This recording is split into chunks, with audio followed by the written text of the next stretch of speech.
ወዶችዬ የምወዳችሁ እንዴት አላችሁልን? በሌላ በቆንጆዬ ፊልም መተናል። ፊልሙን እንደምትወዱት እርግጠኛ ነኝ። ስለዚህ ላይክ እና ሰብስክራይብ ማድረግ እንዳይረሳ።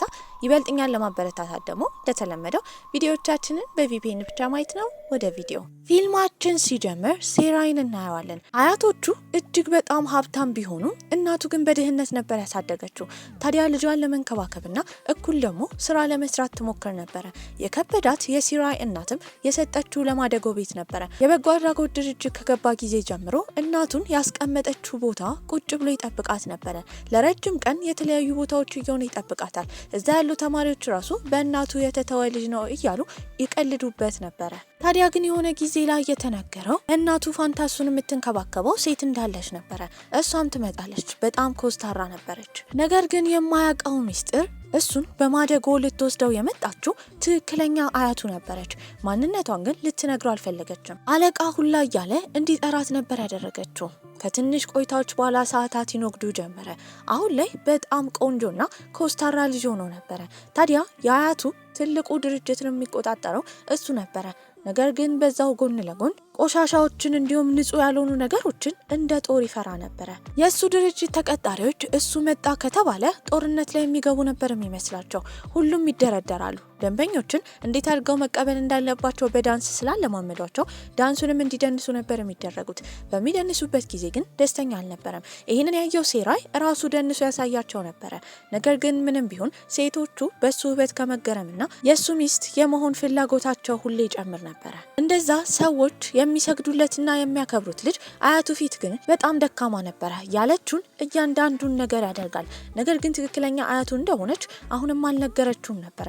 ታዲያ እሷ የምትወደው ሌላ የልጅ ልጅ ነበራት።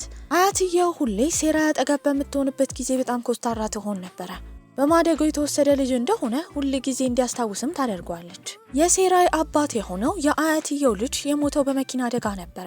ይህም የሆነው እሱ ሚስት በሚያገባበት ጊዜ አያትየው ስላልፈቀደች እንዲፈታ ብትጠይቀውም እሱ ግን እምቢ ብሎ ከቤት ጥሎ ሲወጣ እንዳጋጣሚ የመኪና አደጋ አጋጥሞት ነበረ። በዚህም ልጇ ስላልሰማት የልጅ ልጇ ሁሉን ነገር እንዲሰማ ለማድረግ ነበረ አያቱ እንደሆነ ሳትናገር በመኮሳተር ሁሌ የምታዘው። ታዲያ ሌላ የልጅ ልጇ ጂን ቤተሰቡን እንዲያስተዳድርና መስሪያ ቤቱንም እንዲመራ እሱን ነበር የምትፈልገው። ታዲያ ጂንንም ከኤርፖርት እንዲያመጣ አያትየው ትእዛዝ ሰጣው ነበረ። ጂን ግን እዛ ቤት ተመልሶ የድርጅቱ መሪ ከሚሆን በፖሊስ ቢታሰርን ይመርጥ ነበረ። ጂን በጣም የሚወዳት ሴት ነበረች። ታዲያ አያትየው በግንኙነታቸው መሀል ጣልቃ ገብታ ሁለቱ እንዲለያዩ አድርጋቸው ነበረ። ታዲያ እጣ ፈንታ እንዲደገም አልፈለገችም። አሁን ሴራይ ሄዶ ኤርፖርት እሱን በሚፈልግበት ጊዜ ስላጣው ይህንን የሰማችው አያትየው በጣም ትናደዳለች። በዚህ ሰዓትም አያትየው በጣም ስለታመመች ለራሷ የሚሆን ዶክተር ለመጥራት ነበር ሄደው። ነገር ግን ደፍሮ ወደ ሆስፒታል ውስጥ አይገባም። እዛ ብዙ ጀርምና ባክቴሪያዎች አሉ ብሎ ስለሚያስብ አይጠጋም ነበረ። በሌላ በኩል አንዲት ከውጭ የመጣች ሴት ነበረች። እሷም ዶክተሩን ለማግኘት ወደ ሆስፒታል ሄዳ ነበረ። ነገር ግን እሷን ከማግኘት ይልቅ ዶክተሩ ለሌላ ታካሚ እንደተሰጠ ነበር የሰማችው። በዚህም የዩጂ ግሩፕ ዋና ለሆነችው ሴትዮ እንደሆነ ስትሰማ ያቺ ሴትዮ ከዚህ ቀደም በገንዘብ የሰደበቻትና ያንቋሸሸቻት ነበር ትዝ ያላት። በዚህም የምንረዳው እሷ የጂን ፍቅረኛ ነበረች። አያትየው መሀል ጠልቃ ገብታ ነበረ ሁለቱን ያለያያቻቸው። ታዲያ ሴራይም እዛ ሆኖ ዶክተሩን እየጠበቀ እንደሆነ በተረዳችበት ጊዜ ቀጥታ ዶክተሩን ለማግኘት ነበር ሄደችው። ነገር ግን በዚህ ሁሉ መሀል ሴራይ ልክ እንደ ቆሻሻ ይጠየፋት ጀመረ። ምክንያቱም ሰዎች ላይ ብዙ ጀርም አለ ብሎ ስለሚያስብ አይጠጋቸውም ነበር። ቆሻሻ እንደሚጠላ ባወቀችበትም ጊዜ ጫማዋን ነክታ እጇን ታስፈራራው ሁላ ጀመረ። ስሟም ካንግሃን ይባል ነበር። በጣም ጎበዝ ዲዛይነር ናት። ታዲያ በልጅነቷ እናትየው ለሀብታም ወንድ ስትል አባቷን ትታ እንደሄደች ባየችበት ጊዜ ለመማር ወደ ውጭ ሀገር ሄዳ ነበረ። እዛ ነበረ ከጂን ጋር የተገናኘችው። ጂን ካንግሃንን በጣም ይወዳት ነበረ። ይህንን ያየችው አያትየው ግን እሷ ልክ እንደ እናቷ ገንዘብ ወዳድ ናት ብላ ስላሰበች ገንዘብ ከሰጠቻት በኋላ ከልጅ ልጇ እንድትርቅ አስገድዳት ነበረ። ያን ቀንም የካንግሃን እናት ጌጣጌጥ እንድታመጣ አንድ ቦታ ልካት ነበረ። እዛ በሄደችበት ጊዜ ግን ያላወቀችው ነገር ልጁ ከእሷ ጋር የፍቅር ግንኙነት እንዲጀምር መንገድ አዘጋጅታላቸው አንድ ላይ ምሳ እንዲበሉ ነበር ያደረገችው እናትየው። በዚህም ቁጭ ብላ ልጁ የሚለውን ነገር ትሰማ ጀመረ።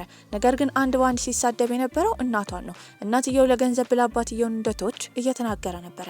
በዚህ ሁሉ መሀል እናቷ እንድትሰደብ ያልፈለገችው ካንግሃንም ቡና አንስታ ላዩ ላይ ትደፋበታለች። ሰውየው በመናደድም እጇን ይይዛታል። ለመማታት ተቀናቶ ነበረ። በዚህም እንዲያቆም የነገረችው እሷ ወንዶች የሚጠሏትና ወንድ ለማግኘት የምትፈልግ አይነት ሴት እንዳልሆነች የዩጂ ግሩፕ ዋና ዳይሬክተር የሆነው ከዚህ ቀደም ፍቅረኛዋ እንደነበረና ራሷ እንደተወችው ነበር የተናገረችው። እንደ አጋጣሚ ሆኖ ሲራይ ደግሞ እዛው ሆቴል አካባቢ ስለነበረ የቤተሰቦቹ ስም ሲነሳ ቀጥታ እሷ ጋር ይመጣል። ወንዱ ፊት ጭራሽ እንደማያውቃትና የዩጂ ግሩፕ ዋና ዳይሬክተር እሱ እንደሆነ ታዲያ በእነሱ የዘር ሀረግ ውስጥ ፍቅረኛ ቢኖራት ኖሮ ማወቁ እንደማይቀር ነበር የተናገረው። ይሄንን የሰማው እሷን ለማግኘት የመጣው ልጅም ያሾፍባት ጀመረ። በዚህም እሱ ፊት ስላዋረዳትም ወዲያው እሱን ነበር ያቀፈችው። ጭራሽ ፍቅረኛ ነው ትል ጀመረ። እሱ ደግሞ ጀርም በጣም ስለሚፈራ መታቀፍን ፈርቶት ነበረ። ይባስ ብላ ሰው በነበረበት ፊት ለ20 ዓመታት ሳይሳም የነበረውን ከንፈሩን ነበረ በሁሉም ሰው ፊት የሳመችው። ያላሰበችው ነገር ግን ወዲያው እዛው ነበረ ራሱን የሳተው። ከልጅነቱ ጀምሮ ጀርሞችን በጣም ይፈራ ነበረ።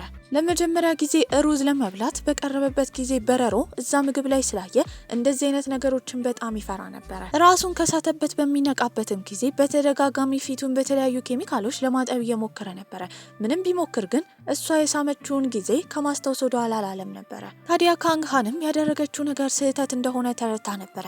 ምንም ቢሆን ግን ከዚህ በኋላ ስለማታገኘው ችግር የለውም ብላ በምታስብበት ጊዜ እጣ ፈንታ ግን እንዲገናኙ ፈቅዳላቸው ነበረ። እናቷ ሆስፒታል በነበረችበት ሰዓት የእሷ የእንጀራ አባት የሚሰራበት ድርጅት ውስጥ የዲዛይኒንግ ስራ እንድትሰራ ነበር ሀሳብ የሰጠቻት። ያ ድርጅት ደግሞ ዩጂ ድርጅት ነበረ። ታዲያ እሷም የፋሽን ዲዛይን ስራ የእሷ የእንጀራ አባቷ የሚሰራበት ድርጅት ውስጥ እንድትሰራ ነበር ትእዛዝ የተሰጣት። እሺ ብላ እዛም ትሄዳለች። የእንጀራ እህትም ነበረቻት። ከእሷ ጋር ሁሌ ይጣሉ ነበረ። በዚህም በቅርቡ ቆንጆ ዲዛይን ማምጣት ስላለባት ያመጣቻቸውን ሀሳቦች እንዳለ በመንደፍና ወደ ስራ በማቅረብ ዲዛይኖቿን ታስተካክል ጀመረ። ወደ ውድድሩ ቦታ በምትሄድበትም ጊዜ እንደ ድንገት ባጇን ረስታ ነበረ። እዛ ውድድር ላይ ደግሞ የዩጂ ድርጅት ዲዛይነሮችም ይሳተፉ ነበረ። ጠባቂዎቹ ግን ሊያስገቧት አልፈለጉም። ምክንያቱም ተቀጣሪ መሆኗን የሚያሳየውን ባጅ መኪና ውስጥ ረሳው ነበረ። ብዙ እቃዎችንም ይዛለች። ያኔ ተጋጨችው ከሴራይ ጋር ነበረ። ይሄንን ያየው ሴራይም ጭራሽ ሊያስገባት አልፈለገም ነበረ። ሰዎችን ያለ ፍቃድ የምትቀርብ አይነት ሴት እንደሆነች እየተናገረ ነበረ። እቃዋን ቁጭ ካደረገች በኋላ አሁንም እሱን ልትስመው ተቀርበው ጀመረ። በዚህም ፈርቶ እንድትሄድ ነበር የፈቀደላት። እሷም ወደ ውስጥ ገብታ የፋሽን ዲዛይን ስራዋን ማቅረብ ጀመረች። እንደ አጋጣሚ ሆኖ የዩጂ ድርጅት ዲዛይነር እና እሷ የሰሩት ልብስ አንድ አይነት ነበረ። ፍጹም ተመሳሳይ ነው። በዚህም ማን የሰረቀው ተብሎ ይወራ ጀመረ። ታዲያ ሁሉም ሰው ሲጠቁም የነበረው ግን ወደ ካንግሃን ነበረ። እሷ ያን ያህል ታዋቂ ዲዛይነር ስላልሆነች ጥፋተኛ ሊያደርጉ የነበረው እሷን ነበረ። እሷ ግን ያንን አልሰረቀችም ነበረ።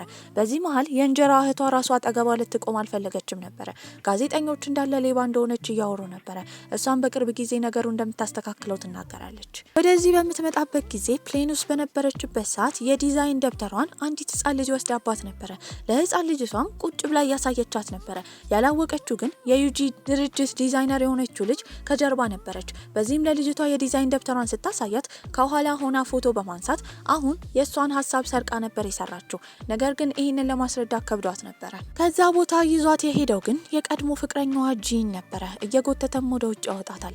ምንም ቢሆን ግን ከእንደሱ አይነት ሰው ጋር መቀራረብ እንደማትፈልግ የምትወደው በወንድምነት እንደሆነ እየነገረችው ነበረ። ከዚህ በኋላ ባታስቸግረኝ ጥሩ ነው። በቃ እንዳንተ አይነት ሰው የኔን ፍቅር ሊያገኝ አይችልም። ስለዚህ ወደፊት ባታስቸግረኝ ጥሩ ይመስለኛል። ንግግሯ የተጎዳው እስካሁን ድረስ የሚወዳት ጂንም በጣም አዝኖ ነበር። እንዳለችው እንደሚያደርግ እየነገራት ነበረ። አይኑ ላይ ግን እንባ ይታይ ጀመረ። እሷም ጥላው ትሄዳለች። ታዲያ ከዛ በምትሄድበት ጊዜ የተገናኘችው ከአያትየው ጋር ነበረ። አያትየው ባለማፈርም አሁንም የልጅ ልጇን ለማጥመድ እንደመጣች ስለ ካንግሃን እየተናገረች ነበረ።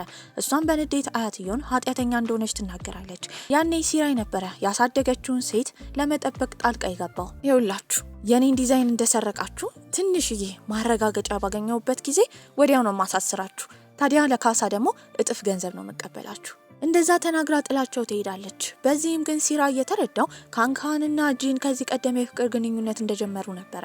ቤት በነበረበት ጊዜ በተደጋጋሚ የሚያስታውሰው ግን እሷ የሳመችውን ትዕይንት ነበረ። በእሷ ከንፈር መሳሙ የቆሻሻነት ስሜት እንዲሰማው ስላደረገው በተደጋጋሚ በዋይፕስ ከንፈሩን እየጠረገ ነበር። ለራሱም ሲናገር የነበረው ወንድሙ የወደዳት ሴት ስለሆነች ከእሷ ጋር ምንም አይነት ግንኙነት መጀመር እንደሌለበት ነበረ። ታዲያ ስለ ካንግሃንን ባጣራበት ጊዜ ውጭ ሀገር ላይ በጣም ታዋቂ ዲዛይነር እንደሆነች ደርሶበት ነበረ።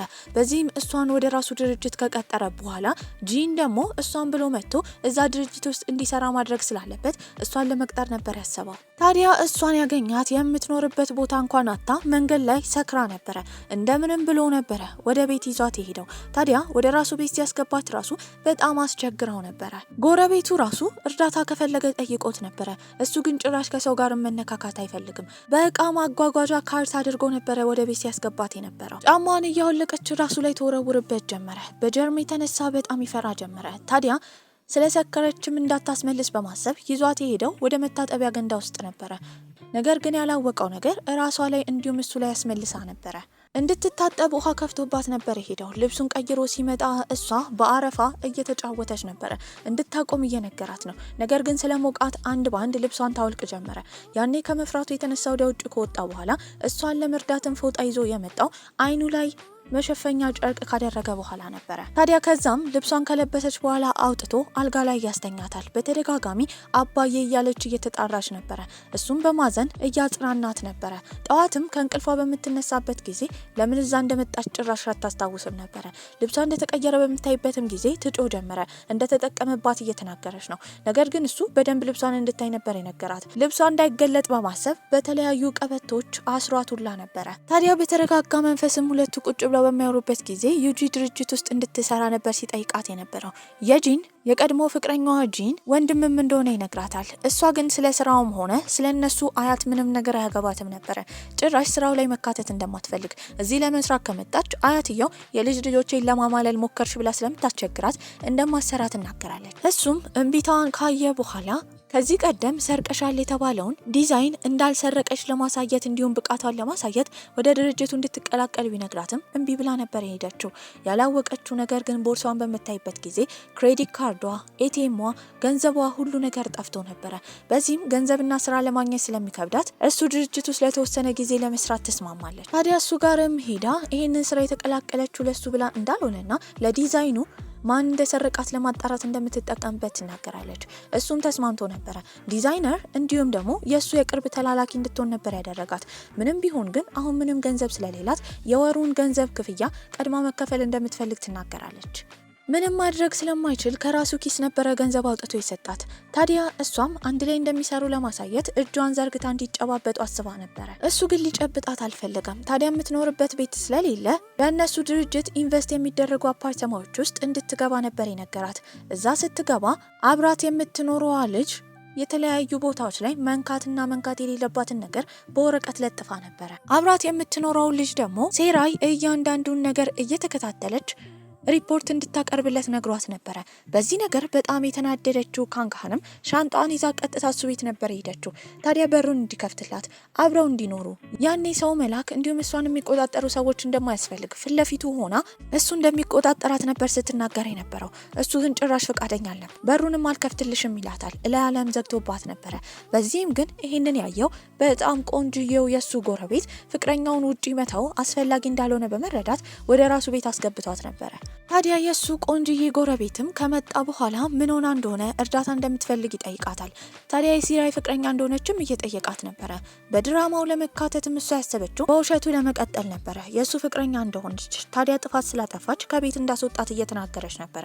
ያኔ እሱም በሩን አንኳኩቶ ሲራይን ይጠራዋል። እንደዚህ ማድረግ አስፈላጊ እንዳልሆነ የሱ ፍቅረኛ እንደሆነች እንደሚያውቅ እንደ ትናንትና በሰከረችበት ጊዜ ወደ ቤት ሲያስገባት እንዳየ እየተናገረ ነበረ።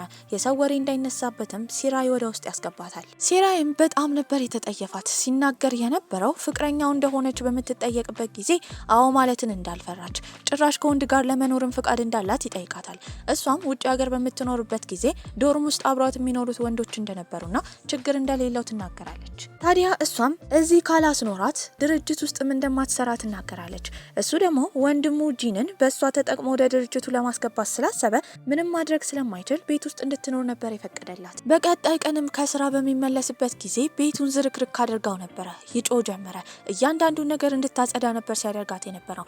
የምታጸዳው ደግሞ በሱ ህግጋት መሰረት ነበር። አጽድታ በጨረሰች ቁጥር እሱ መጥቶ ቼክ ያደርግ ነበረ። ታዲያ በዚህ አጋጣሚ ሁለቱም ወደ መሬቱ ነበር የወደቁት። ፊቷ ደረቱን ይነካዋል። በዚህ በጣም ነበር የደነገጠችው። እሱም በጣም ደንግጦ ነበረ።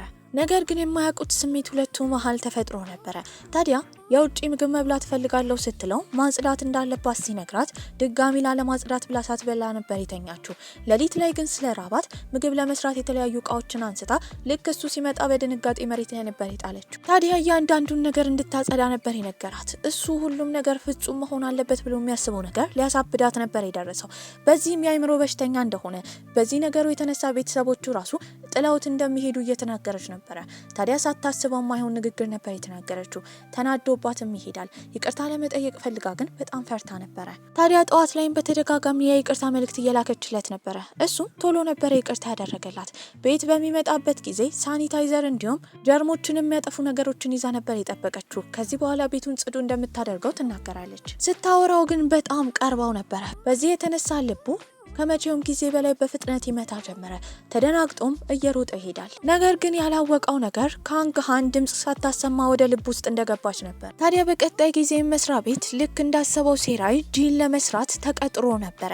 በዚህ አጋጣሚ ጥሩ ነገሮች እየሄዱ እያለ አንድ ችግር ይፈጠራል። ከዚህ ቀደም ፕሪም የተባለችው ዲዛይነር የካንግ ሃንን ዲዛይን ከወሰደች በኋላ ለሰዎች አሰፍታ እንዳትሸጠው እየነገረቻት እንዲሸጥ አድርጋ ነበረ። በዚህም የተነሳ የሱ የተመረተበት ልብስ ኳሊቲ የወረደ ስለሆነ በጣም ብዙ ተቃውሞች መጥተው ነበረ። ታዲያ ይሄንን ያየው ሴራይም ፕሬምን ቁጭ ካደረገ በኋላ ካንግ ሃን አሰፍታ እንዳትሸጠው እየነገረቻት ለምን የሷን ወሬ እንዳልሰማች እየጠየቃት ነበረ። እሷም ነገሩን የለከከችው ወንድሙ ጂን ላይ ነበረ። ጂን ነበር ያዘዛት። በዚህም ጂን ያዘዛት ምክንያት ትልቅ ኃይል እንዳለውና ሁሉን ነገር ማድረግ እንደሚችል ለካንግ ሃን ለማሳየት ብሎ ነበረ። ታዲያ ካንግ ሃንን ሴራይ ራሱ ተቆጥቷት ነበረ። ችግሩን ባወቀችበት ጊዜ ቀድማ ለሱ መናገር እንደነበረባት ይጮህባታል። በዚህም የተነሳ ነገሩን ለማስተካከል አዲስ ሀሳብ ታመጣለች። ታዲያ በጣም ታዋቂ የሆነች ሞዴል ስላለች የእነሱን ልብስ ሞዴሏ እንድታደርግ ማድረግና ማስተዋወቅ እንዳለባቸው ነበር የተናገረችው። ይህንን ያየው ጂን ግን አልተስማማም ነበረ። ምክንያቱም ያቺ ሞዴል ከድሮ ጀምሮ በጣም ታስቸግረው ነበረ።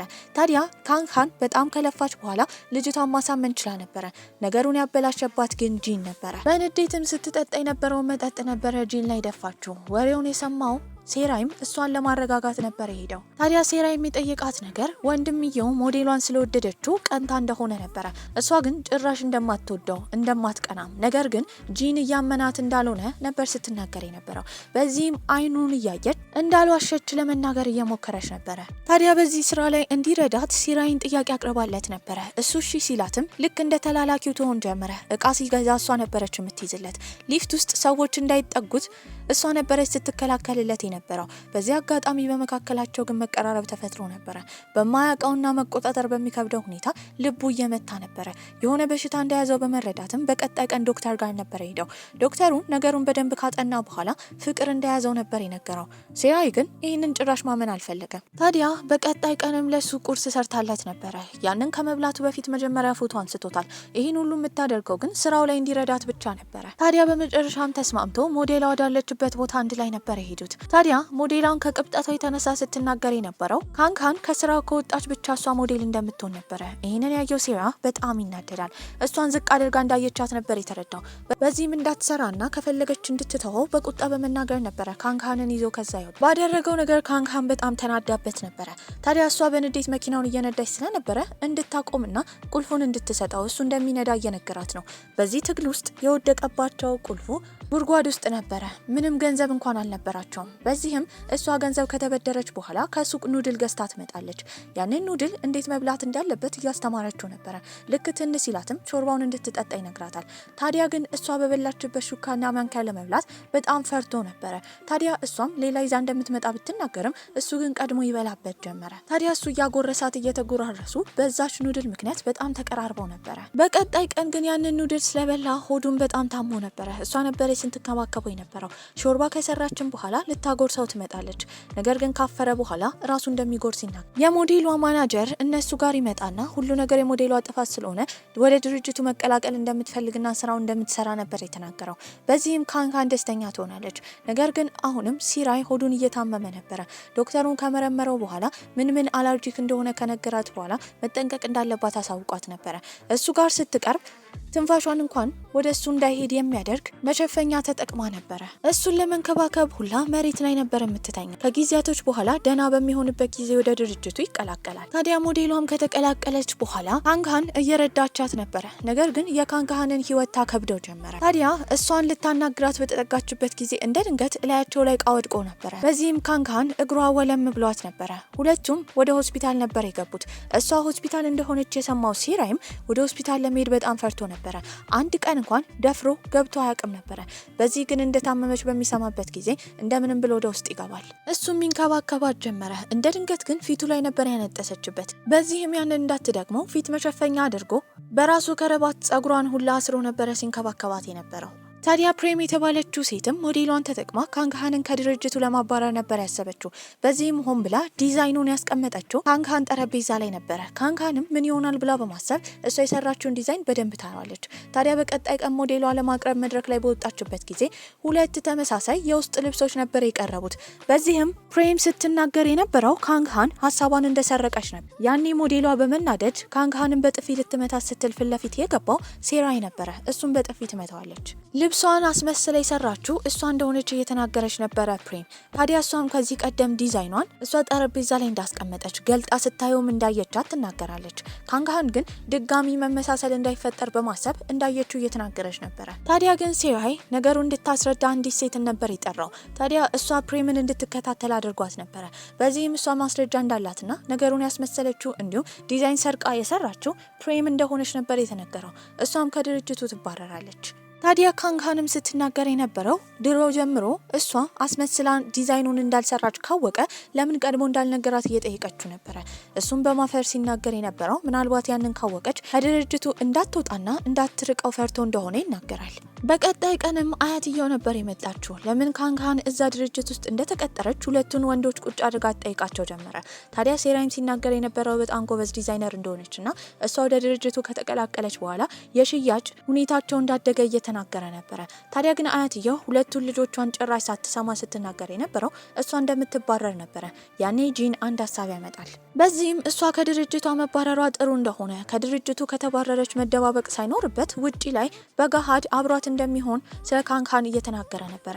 አያትየው ይህን ስትሰማ ይበልጥ ትናደዳለች። በዚህ ድራማ ውስጥ እንድትካተትም መልእክት ለካንግሃን ልካውላት ነበረ።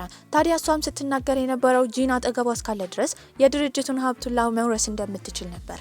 በመቀጠልም ሲራይ ወደ ውስጥ ከገባ በኋላ ካንግሃን መባረር እንደሌለባት በእሷ የተነሳ ጂንን መቆጣጠር እንደሚችሉ ሀሳብ እያመጣ ነበረ። ይሄን ቃል ሲናገር መስማት የከበዳት ካንግሃን ግን ልቧ ነበር የተሰበረው። ታዲያ አያትየውም ይሄንን ሀሳብ ተስማምታ እንድትቆይ ነበር የፈቀደችላት። ሁለት ወንድማማቾች በሚያወሩበት ጊዜ ግን ጂን ካንግሃንን ድጋሚ ራሱ ለማድረግ እየሞከረ እንደሆነ በሚናገርበት ጊዜ ሲራይ በጣም ይናደዳል። ምክንያቱም አሁን እሷን ወዷት ነበረ። ታዲያ ቀጣይ ምሽት ላይ ትልቅ ዝግጅት ስላለ እዛ እንድትመጣ ሲራይ ጋብዟት ነበር። በዚህም ካንግሃን በጣም ቆንጆ ሆና ነበር የመጣችው። ለመናገር ሁላ ቃላት ማውጣት ከብዶት ነበረ። ከበቂ በላይ ቆንጆ እንደሆነች ነበር የነገራት። ወደ ውስጥም ከገቡ በኋላ ከአያትየው ጋር ነበር የተገናኘችው። አያትየው ሁለቱ ወንድ ልጆቿን ለማማለል እየሞከረች እንደሆነ እየጠየቀቻት ነበረ። በዚህ ሀሳብም ይበልጥ አያትየው ለማቃጠል ነበር ያሰበችው። ሁለቱ ወንዶች ጋር ትሄዳለች። ኬክም እየበላች ነበረ። ታዲያ ፊቷ ላይ ኬኩ ስለነበረ ሁለቱም መሀረብ አውጥተው ነበር የሰጧት። አያትየው ከማን ትቀበላለች ብላ ቆማ እያየቻት እንደሆነ በመረዳትም የሁለቱንም መሀረብ ነበር የተቀበለችው።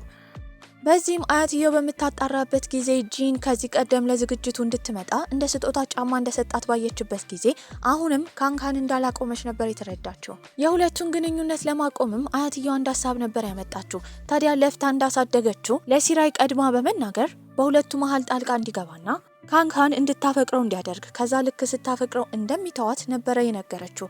እሱም ምንም ማድረግ ስለማይችል በአያትየው ሀሳብ ነበር የተስማማው። ምን ማድረግ እንዳለበት ግን ግራ ገብቶት ነበረ። ጭራሽ ወንድሙ ከመጣ በኋላ ከካንግሃን ጋር መሆን ስለሚፈልግ ሀሳብ እንዲሰጠው ነበረ ሲነግረው የነበረው። በዚህ ሀሳብ አሁን እሱ ግራ ተጋብቶ ነበር ጭራሽ። ታዲያ ጂንም ካንግሃንን የራሱ ተላላኪ አድርጓት ነበረ። ይሄንን ያየው ሲራይ ከመቅናቱ የተነሳ የሚሄዱበት ቦታ እንዳለ ይሄድ ነበረ። ታዲያ እነሱም ቀለበት ገዝተው ነበረ። ታዲያ ያ ቀለበት ለመሞከር እጇ ላይ ካደረገች በኋላ አልወጣ ብሏት ነበረ። በመጨረሻ ግን እሱ ጋር በነበረችበት ጊዜ ታወጣዋለች። ይሄንን ያየው ሲራይ ቀለበቱን ተቀብሎ እንዳታወልቀው ድጋሚ በመናገር አድርጎላት ነበረ። ነገር ግን የሆነ ቀን ላይ እንዳጋጣሚ ጂን ሴራይን ከካንግሃን ጋር መቀራረብ ስለሚፈልግ ሀሳብ እንዲሰጠው እየጠየቀው እሷ ትሰማለች። በዚህም ሴራይ እንደማይወዳትና ለወንድሙ ብቻ እንደሚፈልጋት ነበር የተረዳችው። ቤት በሚመለሱበት ጊዜ የእነሱ ቆንጆዬ ጎረቤቱ ቤት ሄዳ ቁጭ ብላ ምግብ እየተመገበች ነበረ። ወደ ቤት እንሂድ ቢላት ሴራይ ልትሰማው አልፈለገችም። ነገር ግን በቀጣይ ቀን እሱ ያደረገላትን ቀለበት አሁንም እንዳደረገች ነበር ያየው። ታዲያ ሴራይም ያሰበው ነገር ከዚህ በኋላ ልቡን መከተል እንዳለበትና ከካንግሃን ጋር የፍቅር ግንኙነት ለመጀመር ነገር ግን የአያቱን ውለታ በሌላ መንገድ መክፈል እንደሚችል ነበረ። ታዲያ ሴራይም ከምን ጊዜው በላይ ፍቅር ማሳየት የሚችል ሰው ሆኖ ነበረ። እሷን ከቀረባት በኋላ በድብቅ እንደምትወደው ይጠይቃታል። ይሄ ነገር እውነት ቢሆንም በጣም ደንግጣ ነበረ። ታዲያ በማፈርም እንደማትወደው በመናገር ራሷን ለማረጋጋት ሰው የሌለበት ቦታ ሄዳ ውሃ ትጠጣ ጀመረ። ታዲያ ሴራይ በጣም የጨነቀው ግን አያትየው ያዘዘችውን ትዕዛዝ ካንግሃን ከሰማች ሌላ መንገድ ትረዳዋለች ብሎ ነበረ። በዚህ ሀሳብም ተውጦ ከሷ መራቅ ጀመረ። ታዲያ አንዴ ይቀርባታል፣ አንዴ ይርቃታል። እንደ ጠላት እየጠየቀችው ነበረ። ታዲያ ወደ ቤትም እንደምትሄድ እቃዋን ሰብስባ እየተናገረች እያለ ቀድሞ ነበር የያዛት። በዚህም ምንም ጥፋት ካጠፋ ይቅርታ እንደምታደርግለት ይጠይቃታል። እሷም እንደምታደርግለት ስትናገር ሁለቱም በማርያም ጣታቸው ነበር ቃል የተገባቡ። ታዲያ ያን ቀን ቤት በነበሩበት ጊዜም ጠፋብኝ ያለችውን ጫማ ለመፈለግ ቆሻሻ ገንዳ ሄዶ እየፈለገ ነበረ። ያኔ በረሮ ላይ ነበር የወጣችው። እንደ ህፃን ልጅ ይሆን ጀመረ። በልጅነቱ ሩዙ ላይ የወጣችውን በረሮ ነበር ሲያስታውስ የነበረው። ሲንቀጠቀጥም የመጣቸው ካንግሃን ነበረች። እንዲረጋጋም ታደርገዋለች። ታዲያ የእሷን ጫማ ለመፈለግ እንደዛ እንደሆነ ከተረዳች በኋላ ትንከባከበው ጀመረ። ወንድሙ እንደታመመ የሰማው ጂን ግን ሊጠይቀው ይመጣል። ያኔ እሷ እየሮጠች አንድ ክፍል ውስጥ ነበር የተደበቀችው። በዚህም እሱ እንዳያቅ እቃዋኑን ላይ ይዛ ገብታ ነበረ። የረሳችው ነገር ግን የጸጉር ጌጥ እንደረሳች ነበረ። በዚህም ያ የጸጉር ጌጥ የማን እንደሆነ ሴት እዛ እንደደበቀ ጂን እየተናገረ ነበረ። ታዲያ ሴራይም እንዳይጠረጠርበት የጸጉር ጌጡን ከቀማ በኋላ የራሱ እንደሆነ ይናገራል። በመቀጠልም ሶፍት ላይ የሊፕስቲክ ምልክት ነበር ያየው። ታዲያ እሱስ የማን እንደሆነ ሲጠየቅ አሁንም ሴራ የሱ እንደሆነ እየተናገረ ነበረ። ታዲያ እንደዛ ከሆነ ሊፕስቲኩን እንዲያሳየው እየጠየቀው ነበረ። በዚህም እሱ ወደ ውስጥ ከገባ በኋላ እሷን ያማክራት ጀመረ። ሊፕስቲኩን በአቅራቢያ ስላላገኘችው ከሳመችው በኋላ ከሷ ሊፕስቲክ እሱ ከንፈር ላይ እንዲሄድ ነበር ያደረገችው። ታዲያ ያንን ሊፕስቲክ ካገኘ በኋላ በድንጋጤ ነበር የወጣው። እንደምንም ብሎ ወንድሙን ከዛ ቤት ያስወጣዋል። ነገር ግን ባደረገችው ነገር በጣም ተናዶባት ነበረ። ለምን ዝም ብላ ወንድን እንደምትስም እየጠየቃት ነበረ። ታዲያ እሷም ለማስረዳት ስትሞክር እሱ መልሶ ይስማታል። ደንግጣ አፍጥጣ ነበር ያየችው። ታዲያ መልሳ እየሳመችው እንዳልሆነ በተረዳበት ጊዜ መሳሙን ነበር ያቆመው። ታዲያ ግን ጂን እታች በነበረበት ጊዜ የሰማው ነገር ካንግሃን የምትባል ሴት ከወንድሙ ጋር እየኖረች እንደሆነ ነበረ። በንዴትም ወደ ውስጥ ከመጣ በኋላ ወንድሙን በቦክስ ነበር የመታው። ታዲያ ጂንም በወንድሙ በጣም እንዳዘነ የሚወዳትን ሴት እንደቀማው እየተናገረ ነበረ። እሱ ግን ነገሩ እንደዛ እንዳልሆነ ይነግረዋል። ሁለቱም ቁጭ አድርገው የአሰሪና የሰራተኛ ግንኙነት እንዳላቸው ነበር የተናገሩት። ካንግሃንም ወንድማማቾቹ ነገሩን እንዲፈቱት በመናገር ጥላ ትወጣለች። ጂን ግን የማያውቀው ስሜት ወንድሙ ካንግሃንን እንደሚወዳት ስለነገረው ሁለቱ የሷን ፍቅር ለማግኘት እንዲወዳደሩ ጥያቄ ያቀርብለታል። ታዲያ ጂን የበታች አድርጎ እንደሚያየው የተረዳው ሴራይም ውድድሩን ለመወዳደር ነበር ያሰበው። ከዛ ሰዓት ጀምሮ ወንድማማቾቹ በሷ ይፎካከሩ ጀመረ። ጭራሽ ጂንም እነሱ ቤት ለመኖር እቃውን ሰብስቦ መጥቶ ነበር። የእነሱ ፉክክር የተቀጣሪዎቹን ቀልቡላ ስቦ ነበረ። በዚህም ወሬ ይነሳባታል። እቃ ለመግዛት በምትሄድበት ጊዜ እኔ አግዛታለሁ ወንዶቹ ሲፎካከሩ ጥላቸውን ለብቻዋን ትሄድ ነበረ። አያታቸውም ይህንን ወሬ ሰምታ ነበር። ነገሩን ለማስቆም ነበር ያሰበችው። የእሷ እናትም ልትጠይቃት በመጣችበት ጊዜ በልጦ ለመታየት ወንዶቹ እየተፎካከሩ ነበረ። ታዲያ እናትየው ግን አንድ ጥያቄ ጠይቃታለች። ታላቅየውን ይሆን ታናሽየውን የምትወደው? ግራ የገባት ካንግሃን ምንም አልመለሰችላትም ነበረ። ታዲያ ብቻዋን ቁጭ ብላ በነበረበት ጊዜ ሴራይ ነበር የመጣው። እሱም አይምሮዋ እየሰራ ስላልሆነ በመረዳትም እንደሚወዳት በስነ ስርዓት ነበር የነገራት። ነገሮች የተስተካከሉ ይመስሉ ነበረ። ወዲያው ግን የእሷ እንጀራ አባት የሚሰራበት ድርጅት ፈንድ የሚቀበሉት ከዩጂ ድርጅት ነበረ። ታዲያ አያትየው ግን ካንግሃን ሁለቱን ልጆቿን ለመቀማት እየሞከረች እንደሆነ በመረዳት ፈንዱን አቁመው ነበረ። ያኔ የእንጀራ እህትየው መጣ እንደ እብድ ትሆን ጀመረ። የእንጀራ እህትየውንም ይዟት የወጣው ጂን ነበረ። ታዲያ የሷ ጥፋት እንዳልሆነና የአያትየው ጥፋት እንደሆነ እየተናገረ ነው። ያኔ የእንጀራ እህትየው ስቅስቅ ብላ ማልቀስ ጀመረች። ስቅስቅ ብላ በምታለቅስበትም ጊዜ አጠገቧ ሆኖ ያጽናናት ጀመረ። የካንግሃን ስም እንዳይጠፋ በድብቅ ከነሱ ድርጅት ጋር ጂን ኮንትራት ይፈራረማል። ይህንን ግን አያትየው አታውቅም ነበረ። በሌላ በኩል ካንግሃን ሁሌ ስሟ ስለሚጠፋ ድክም ስላላት የራሷ ድንኳን ቤት ውስጥ ከሰራች በኋላ ቁጭ ብላ መጠጣት ጀመረች። በዚህ መሀል ግን እየሰከረች ነበረ። ታዲያ እሷም ስቅስቅ ብላ እያለቀሰች እያለቀሰች እያለ ሲራይ ነበር የመጣው። ሊያረጋጋትም ይቀርባታል። በዚህም ሰዎች ጋር የምታመጣው መጥፎ እድል እንደሆነ እየተናገረች ነበረ። እሱም ወደ ድንኳኗ ውስጥ ገብቶ ቀርቧታል። በዚህም ሲነግራት የነበረው መጀመሪያ ላይ የሚፈራው ቆሻሻ እንደሆነ፣ አሁን ግን እሷን ማጣት እንደሚፈራ ነበር ሲነግራት የነበረው። ያኔ አይን ላይን ይተያያሉ። እሱም ቀርቦ ነበር የሳማት። ታዲያ ስሞ ለማቆም ቢያስብም እሷ ግን መልሳ ትስመዋለች። ካሳለፈው ጊዜያቶች ይሄ በጣም ምርጡ ጊዜያት ቢሆንም በቀጣይ ቀን ግን እሷ ከስካሯ ስትመለስ የተፈጠረውን ነገር ጭራሽ አታስታውስም። የተፈጠረውን ነገር በእጁ ለማሳየት ቢሞክርም ልትረዳው አልቻለችም ነበረ። በዚህም በጣም ይናደድባታል። የተጨነቀው ሲራይም የስራ ባልደረባውን እንደዚህ አይነት ነገር ከተፈጠረ እንዴት ልጅቷ ማስታወስ እንደምትችል ይጠይቃታል። እሷም ጊዜውን እንድታስታውስ ማድረግ እንዳለበት ነበር የነገረችው። በዚህም ድንኳኑን ያዘጋጃል። ያኔ ግን የመጣው የሱ ወንድም ነበረ። ጭራሽ ብሎም አያትየው ትመጣለች። በዚህም ስታስጠናቅቃቸው የነበረው ከካን ጋር መሆን የሚቀጥሉ ከሆነ ከድርጅቱ እንደምታባረራቸውና ጭራሽ በእነሱ ቤተሰብ ስም እንደማይጠሩ ነበረ። አያትየው ከሄደችም በኋላ ካን ከተደበቀችበት ቦታ ትወጣለች። ሁለቱ ወንድማማቾች እንዳዘኑ በመረዳትም ልታስደስታቸው ይዛቸው ሄደችው ወደ ሬስቶራንት ነበረ። ሁለቱንም ስትነግራቸው የነበረው ከዚህ በኋላ እሷን መቅረብ እንደሌለባቸው ነበረ። ነገሮችን ማበላሸት አትፈልግም። በዚህም ከሲራይ ቤት ነበር የወጣችው። ከወጣችበት ጊዜ ጀምሮ ግን በጣም እየናፈቀችው ነበረ። የእሷን ትውስታ ጭራሽ ማምለጥ አልቻለም። ታዲያ ጂንም ሁለቱ ሲሳሳሙ የሚያሳየውን ቪዲዮ አግኝቶ ነበረ። ልቡ በጣም ይሰበራል። ሁለቱ እንደሚፈቃቀሩ ነበር የደረሰበት። ልቡ ስለተሰበረም ለመጠጣት ሄደው ወደ ባር ነበረ። እዛም ያገኘችው የካን የእንጀራ እህትየው ነበረች። ታዲያ እሱንም ታበረታታው፣ ታወራው ጀመረ። ነገሮች ግን በተጣጣፉ ቁጥር ያን ቀን ሆቴል ውስጥ አብረው ያድራሉ።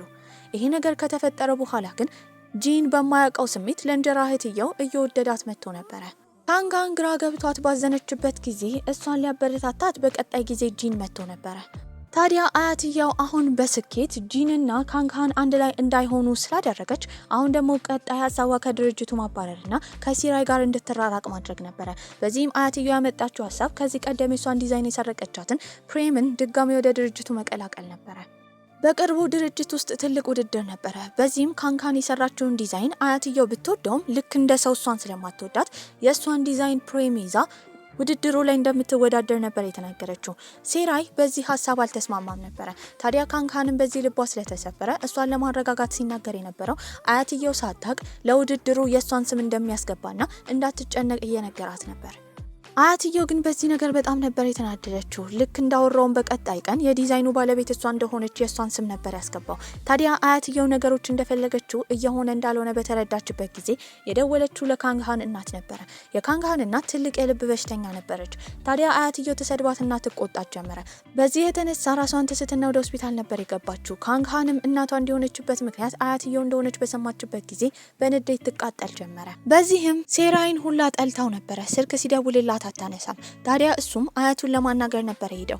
እሷም ከዚህ ቀደም ያዘዘችውን ትዕዛዝ እንደ ሻረ እየነገረችው ነበረ። በዚህም እንደ ቅጣት እሷን ከድርጅቱ እንደምታባረራት ነበር የተናገረችው። ሲራይ እንድትባረር ስላልፈለገ ለአያትየው አንድ ነገር ቃል ይገባላታል። ከእሷ ጋር እንደማይቀራረብና የእሱ የግል ተላላኪው ስለነበረች ከዛ ስራ ሁላ እንደሚያባረራት ነበር የተናገረው። በቀጣይ ቀን የተባለውን ያደርጋል። ታዲያ ከዛ ቀን ጀምሮ ይርቃት ጀመረ። ምክንያት ብትጠይቀውም እንደማይፈልጋት ነበር የሚነግራት። በዚህ የተነሳ ልቧ ተሰብሮ ስቅስቅ ብላ እያለቀሰች እያለ ሊያናግራት ጂን ነበር የመጣው። ታዲያ በእርግጠኝነት ይሄ ስራ የሲራይ እንዳልሆነ አያትየው እንዳስገደደችው፣ በዚህም ፍቅራቸውን ማስታወስ እንዳለባት በመናገር ያኔ በሰከረችበት ጊዜ የተፈጠረውን ነገር እንድታስታውስ ቪዲዮን ነበር ያሳያት። ታዲያ እሷም ቀጥታ እሱ ጋር በመሄድ የሰከረችበት ጊዜ የነበረውን ጊዜ እንዲያስታውሳት ነበር የጠየቀችው። እሱም እሺ ብሎ ጠረጴዛ ስር ጃኬቱን ካለበሰ በኋላ ድንኳን አስመስሎ ይስማታል። ልክ ሲስማትም ያኔ የነበረውን ነገር ማስታወስ ችላ ነበር። እሷም በማፈር ጥላው ነበረ እየሮጠች ሄደችው። እሱም ይከተላታል። ታዲያ ባደረገው ነገር እንዳትጠላው እየጠየቃት ነበረ። አንዴ ቀዝቃዛ አንዴ ሞቃትም የሆነ ነገር ስለከበዳት እንደሚወዳት ነበር የጠየቀችው። ለመመለስ ፈርቶ ነበረ። ጉንጩንም ይዛ እንዲመልስላት እየነገረችው ነው። ያንኑ ጥያቄ ግን መልሶ ይጠይቃታል። ታዲያ እሷን በመጨረሻ እንደምትወደው ትነግሯለች። እሱም እንደሚወዳት ከተናገረ በኋላ ችግራቸውን ሊፈቱ ችለው ነበረ። ከዛ ቀን ጀምሮ ተጣብቀው ጭራሽ አይላቀቁም ነበረ። እሱ ያለበት ቦታ እሷ አትጠፋም ነበረ። ታዲያ ዶክተሩም ሲናገር የነበረው እስከዛሬ አይምሮ ላይ የነበረው የጀርሙ በሽታ ሙሉ ለሙሉ በፍቅር እንደተሻለው ነበረ። ነገሮች ግን ጥሩ ሆኖ አልቀጠሉም ነበረ። አያትየውም የተናገረችው ከዚህ በኋላ ሲራይ የድርጅቱ መሪ እንደማይሆንና በሱ ፋንታ ጂን እንደሚመራው ትናገራለች። ሲራይ ግን ምንም አልመሰለውም። ታዲያ ግን ካንካን ወሬውን እየሰማች እንደሆነ የተረዳችው አያትየው የተናገረችው እየሰራ ያለው ስራ ጥሩ እንደሆነ ትንሽ ከካንካን ጋር ከቆየ በኋላ እንዲተዋት ነበረ ስትናገር የነበረው። ይህንን ወሬ ካንካን በሰማችበት ጊዜ ልቧ ይሰበራል። እሱንም ለመጠየቅ ነበር የሄደችው። ታዲያ እሱም ሁሉን ነገር ይነግራታል። እንደ ዋሻት በመረዳትም አሁንም እወድሻለሁ የሚላት ነገር የውሸት ይሁን የእውነት ግራ ስለገባት እያለቀሰች ጥላው ትሄዳለች። አያትየውም የመጨረሻ ነገር ነበር የነገረችው። ወይ ካንካንን ወይ እሷን መምረጥ እንዳለበት ትነግረዋለች። ይሄ ነገር ግራ ነበር ያጋባው። በሌላ በኩል የሚወዳት ሴት አለች፣ በሌላ በኩል ደግሞ ውለታ ያዋለችለትና ያሳደገችው ሴት ነበረች። ምን መምረጥ እንዳለበት ግራ ገብቶታል። ስቅስቅ ብሎ እያለቀሰ ነበረ። በተመሳሳይ ሁኔታ ፍቅረኛዋ የናፈቃት ካንካንም እያለቀሰች ነበረ። ታዲያ ለአያትየውም የመልቀቂያ ደብዳቤ በቀጣይ ጊዜ ካንካን ታስገባለች። ታዲያ አያቱን ለማናገር ድጋሚ የመጣው ሴራይ ነበረ። እሱ ግን የመልቀቂያ ደብዳቤው እንደማይቀበል ነበር የተናገረው። አያትየው ሀሳቧን እየሰማ ስላልሆነ በጣም ትናደዳለች።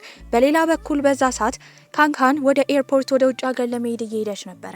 ታዲያ ከዚህ በኋላ አያትየው ማስቀየም ያልፈለገው ሴራይ ሲናገር የነበረው ከልጅነቱ ጀምሮ እንዳሳደገችው፣ ታዲያ ለዚህ የሚያበቃችው እሷ እንደሆነች፣ ትልቅ ውለታ እንዳለበት፣ ቤተሰቦቹ ፊታቸውን ሲያዞሩበት እሷ አብራው እንደነበረች፣ ታዲያ ሊያመሰግናት እንደሚፈልግ በመናገር ተንበርክኮ እግሯ ላይ ከወደቀ በኋላ ነገር ግን ካንካንን መተው እንደማይችል ነበር የነገራት። ካመሰገናትም በኋላ ወደ ኋላ ሳይዞር ነበረ ጥሏት ሄደው። ያኔ አያትየው እጣፈንታ ህይወቷን እንደደገመችው ነበር የተረዳችው። ልጇም ልክ እንደዚህ ይቅርታ ጠይቆ ወደ ኋላ ሳይዞር ከቤት ወጥቶ ነበረ። በዚህ የተነሳ አያትየው ራሷን ትስታለች። ታዲያ በተደጋጋሚ መኪና ውስጥ ሆኖ ስልክ ሲደውል የነበረው ለካንካን ነበረ። ነገር ግን እያወራ ያለ የሰማችው የመኪና ግጭት ድምጽ ነበረ። እሱም ወደ ሆስፒታል ነበር የተወሰደው። አያትየውም ልክ ካንካን እንዳገኘቻት በጥፊ ከመታቻት በኋላ የልጅ ልጇ ልታሳጣት እንደሆነ እየተናገረች ነበረ። የልጅ ልጅ ማለት ምን ማለት እንደሆነ ግራ የገባትም ካንካን ከድሮ ጀምሮ አያትየውን ስታገለግላት የነበረችውን ሰራተኛ እውነቱ እንድታወጣ ነበር ያደረገቻት።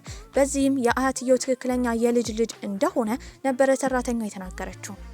እሱም ከሆስፒታል ኮማ ነቅቶ ነበረ። አሁን በጥሩ ጤንነት ላይ ነው። ካንካንንም ሲያያት ደስተኛ ሆኖ ነበረ።